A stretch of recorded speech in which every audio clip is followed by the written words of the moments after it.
Hello. मैं doctor पूजा यादव आज एक नई वीडियो के साथ और बहुत ही इंटरेस्टिंग टॉपिक जो आज की भागदौड़ भरी ज़िंदगी में महिलाओं को फाइब्रोइड यूट्रस यानी गर्भ की रसौली जो हो रही है, ठीक है, गर्भ में जो गांठें बन रही हैं, तो मैं आज उस टॉपिक के बारे में बात करूंगी और उसका ट्रीटमेंट भी बताऊंगी, उसके कारण भी बताऊंगी, ठीक है। और अगर आप मेरे चैनल पे नए हो तो चैनल को सब्सक्राइब कर लीजिएगा, बेल आइकन का बटन दबा दीजिएगा, क्योंकि कोई भी जब नई वीडियो बनेगी अपलोड होगी तो ताकि आप तक पहुंच सके, ठीक है। अच्छी लगे तो लाइक करना, अच्छी ना लगे तो डिसलाइक भी करना, आई डोंट केयर। और जयराम जी, अब मैं शुरुआत करती हूँ अपना आज का टॉपिक, यानी बच्चादानी में गांठ यानी फाइब्रोइड यूट्रस। अब हम बताते हैं, जैसे फाइब्रोइड यूट्रस होता है वो क्या बोलते हैं, अनमैरिड यानी विवाहित जिनकी शादी हो रखी है उन महिलाओं को भी हो सकता है और अनमैरिड को भी हो सकता है। इस बात का आपको ध्यान रखना है, ठीक है। ये नहीं है कि अनमैरिड को ही होता है, लेकिन कई बार कारण अलग अलग होते हैं। मैरिड को ही होता है, कारण कई बार अलग अलग होते हैं, वो मैं बता दूंगी मैरिड में क्या होता है, अनमैरिड में क्या होता है, ठीक है। तो उसकी वजह से भी कई बार प्रेगनेंसी लॉस होती है, यानी बार बार गर्भपात की शिकायत आती है, ठीक है। ब्लीडिंग की प्रॉब्लम्स होती है, कमर में दर्द होना, हैवी ब्लीडिंग होना, पेट में दर्द होना, ये सब कारण प्रेगनेंसी में महिलाओं में होते हैं, ठीक है। तो अलग अलग हम कारण बताएंगे। और अब हम शुरू करते हैं। जैसे किसी को फाइब्रोइड है, मान लो हम स्टार्ट करते हैं 5 mm है, 6 mm है, 7 mm है, लाइक 15 mm तक की मैं श्योरिटी देती हूँ कि आपका फाइब्रोइड बिल्कुल ठीक हो जाएगा with Ayurvedic medicine and allopath दोनों से, ठीक है। अंग्रेजी दवाइयाँ भी और आयुर्वेदिक भी, ठीक है। इस बात का बिल्कुल ध्यान देना, मैं गारंटी देती हूँ। अदरवाइज 15 mm से ज़्यादा है तो मैं नहीं कहूँगी।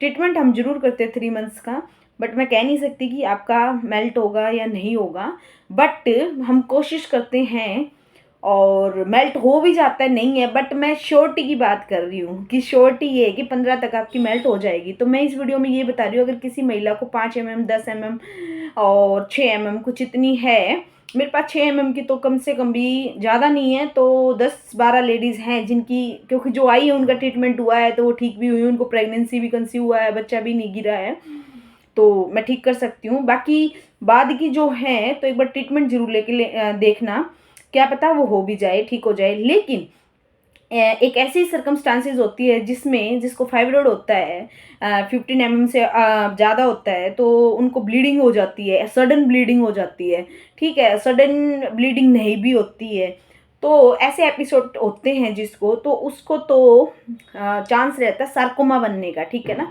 तो अपना उसी टाइम आप ऑपरेट करा सकते हो सडन ब्लीडिंग वाले को, जैसे जो बोलती है ना जब तक तो मैं ठीक थी और 2 महीने में एक बार फिर हो गई है या 1 महीने में 3 बार हो गई है और उसको पता चलता है कि फाइब्रोइड है अल्ट्रासाउंड में, तो वो तो तुरंत करवा ले, वो वेट ना करे। ये बात आप विशेष ध्यान रखना इस चीज़ का कि आप वेट मत करना बिल्कुल भी।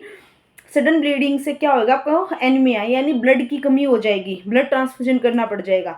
बहुत सारी लेडीजों की ये शिकायत होती है कि मैं खून नहीं चढ़वाऊंगी जी, खून चढ़वाने से मुझे पित्त होने लग गए, मुझे एलर्जी क्रिएट हो गई है, ये धारणा फिर कौन ठीक करेगा उनकी। तो इससे अच्छा है कि आप अपना सीधा ऑपरेशन करा लें, क्योंकि जो गांठ होती है वो दो तरह से होती है, एक होता है बनाइन ट्यूमर होता है, एक होता है मेटास्टेटिस होता है। ये मैं आपको क्लियर कर देती हूँ, एक बनाइन होता है, एक मेटास्टेटिस होता है, ठीक है।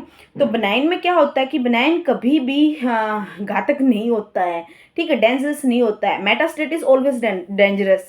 कैसे होता है मेटास्टेटिक क्या होता है और बनाइन क्या होता है। जैसे बनाइन आपको मान लो बनाइन कोई चीज़ आती है और आपको ब्लीडिंग की प्रॉब्लम नहीं है तो आप उसको ड्रॉप कर सकते हो। कुछ जो दवाइयाँ जो मैं बताऊंगी, ओरल कंट्रासेप्टिव पिल्स हैं, ठीक है, आयुर्वेदिक ट्रीटमेंट है, तो वो आप लेके थोड़ा सा गैप देके जब ये भी ये हमारे यहाँ पे तो कुछ ज़्यादा ही है कि भी बेटी आएगी या फिर बहू आएगी, वो कहीं गई हुई है, बेटा आएगा तो तब ऑपरेशन कराएंगे, तो तब तक ड्रॉप करके आप अपना ट्रीटमेंट लेते रहे, कंजर्वेटिव ट्रीटमेंट लेते रहे, उसके बाद सर्जरी करवा लें, ठीक है। तो मैं क्या बता रही थी इसमें कि भाई आपको ये लगता है आपको ये लगता है कि मुझे मेटास्टेटिस की प्रॉब्लम आ रही है, तो उसमें हमें सडन की बजाय जैसे ऐसे पता चल जाए कि कोई मेटास्टेटिस चीज़ है तो आप तुरंत जाके उसका ऑपरेशन। मेटास्टेटिस में क्या होता है कि स्प्रेड डिजीज यानी फैल जाता है, ब्लड में चला जाएगा, लिम्फ में चला जाएगा, बोन में चला जाएगा, तो आपको कीमो लगेगी, वो तो फिर कैंसर पूरा स्प्रेड हो गया ना, तो आप उससे पहले फिर आपको बच्चादानी निकलवाने का भी कोई फ़ायदा नहीं लगेगा। तो इससे पहले ही आप एक बार अपना ट्रीटमेंट करवाएं। आप अल्ट्रासाउंड वगैरह से देख सकते हो, और अपना जो हम टिश्यूज़ लेते हैं उनकी भी देख लेते हैं कि भाई क्या है।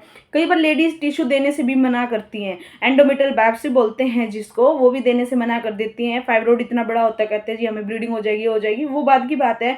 अगर आपको लगता है कि मेटास्टेटिस है तो आप तुरंत जाके इलाज कराएं।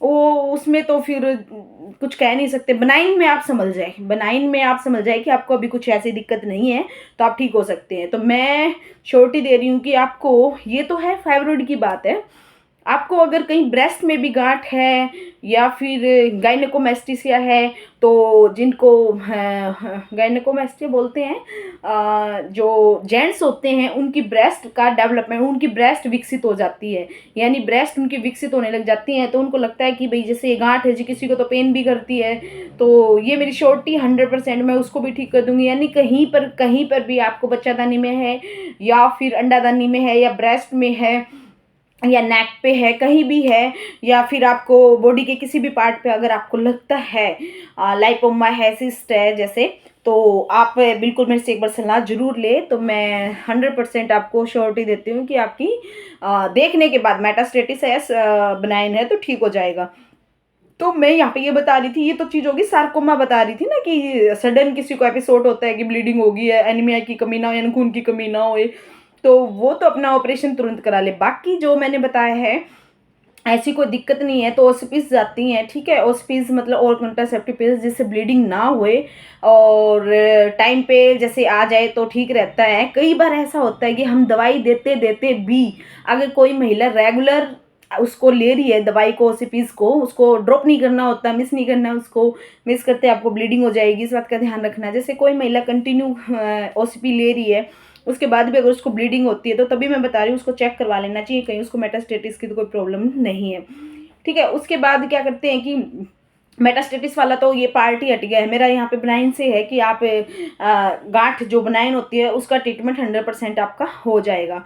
दूसरा ये कि ओसीपीज हो गया है आपको, और ये तो हो गया hormonal tablet. Non hormonal tablet भी होती है, ट्रेनेक्सा वगैरह होती है, वो आप दे सकते हो, ठीक है। और उसके बाद हम एक जो मैं चीज़ बताना चाह रही हूँ, जो लोग सोचते होंगे इस वीडियो में भी शायद सोचेंगे, कई शायद पूछ भी सकते हैं, मिफीप्रोस्टोन आती है 10 mg 20 mg 5 mg, ठीक है। तो मिफीप्रोस्टोन सोचते हैं कि मिफी तो किट में होती है ना, वो 200 mg होती है, तो मिफीप्रोस्टोन आप 3 मंथ्स रेगुलर 5 mg की दे सकते हैं, जिससे आपको फाइब्रोइड को रिडक्शन यानी कम होने में हेल्प मिलेगा। बट ये जो मेडिसिन है मिफीप्रोस्टोन की, अभी ट्रायल पे है, अभी हम इसका कुछ कह नहीं सकते, अभी ट्रायल चल रहा है इसका। जैसे कोई सोचता है कि भाई मिफीप्रोस्टोन तो बेबी को गिराने के लिए होती है, नहीं, मिफीप्रोस्टोन नहीं होती है, ठीक है। ये पता नहीं है किसी को, तो मैं कुछ कह नहीं सकती हूँ। तो आप, बट ये ट्रायल पे है, अभी दे रहे हैं, रिजल्ट मिल रहा है, अच्छा रिजल्ट मिल रहा है, तो ये है। और आप डेनाजोल 200 भी दे सकते हो, डेनाजोल भी दे सकते हो इसमें, ठीक है। तो ये तो हो गया अपना टैबलेट्स का काम, जिससे हमें मेल्ट करनी है, पिघलानी है, ठीक करनी है। अदरवाइज आप जैसे आपको लगे कि मैंने तो ये थेरेपी ले ली है जी, मैंने ये ट्रीटमेंट ले चुकी हूँ जी, जो आपने बताया है, तो मेरी नहीं मेल्ट हुई है, तो उसको अगर वो ऑपरेशन नहीं करवाना चाहती है, अगर उसको बच्चे भी नहीं है, कईयों को बिना बच्चे भी फाइब्रोइड यानी बच्चादानी में रिसोली हो जाती है, तो उनको एक क्या बोलते हैं, जो जहाँ पे फाइब्रोइड है ना, वहाँ एक क्लैंप आती है, ठीक है। तो एक क्लैम्प होती है, वो स्पेशली डिज़ाइन होती है, तो उस क्लैम्प से हम उसको यूट्राइन आर्टरी को कंप्रेस कर देते हैं, और वो इन सीतू यानी यूट्रस में सर्विक्स के द्वारा, बच्चादानी के मुंह के द्वारा 6 घंटे तक रहती है, उसको हम बोलते हैं यूट्राइन आर्टरी एम्बोलाइजेशन, ठीक है। तो आप वो भी करवा सकते हैं। बट ये लोग इसी सर्जरी से तो डरते हैं ना, सर्जरी का रिस्क नहीं लेते हैं, उन्हीं लोगों के लिए मैंने बताया है कि आपकी गांठ 15 mm तक की तो रिसोली का मैं गारंटी लेती हूँ बिल्कुल। बिल्कुल ठीक करने की। बाकी ये जो एपिसोड हो रहे हैं ना सडन ब्लीडिंग वाले और हैं, तो उसका तो आपको प्रॉपर ध्यान रखना है, ये आपके ऊपर है, ठीक है।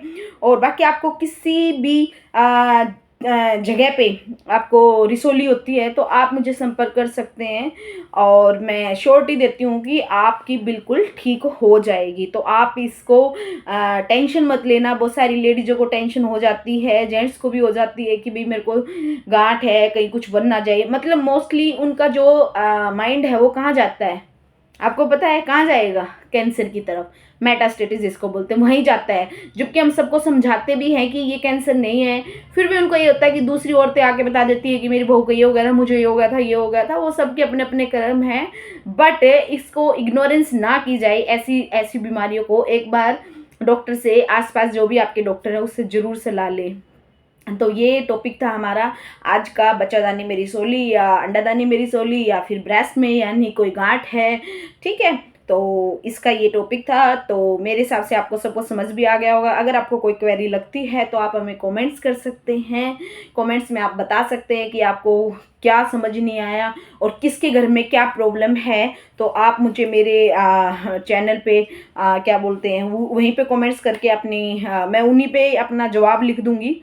तो अल्ट्रासाउंड रिपोर्ट्स है वो भी भेज सकते हो। वो मेरा नंबर है 8059097603। इसमें भी मेरा ये नंबर है, तो आप इस पर भी मेरे को कर सकते हो। देखो कई लोग बोलते हैं कि मैडम आप कॉल नहीं उठाते हैं। कॉल उठाने का टाइम भी नहीं लगता है, बट आप मुझे मैसेज ड्रॉप कर सकते हो और मैं आपको उसका रिप्लाई ज़रूर दूंगी, ठीक है।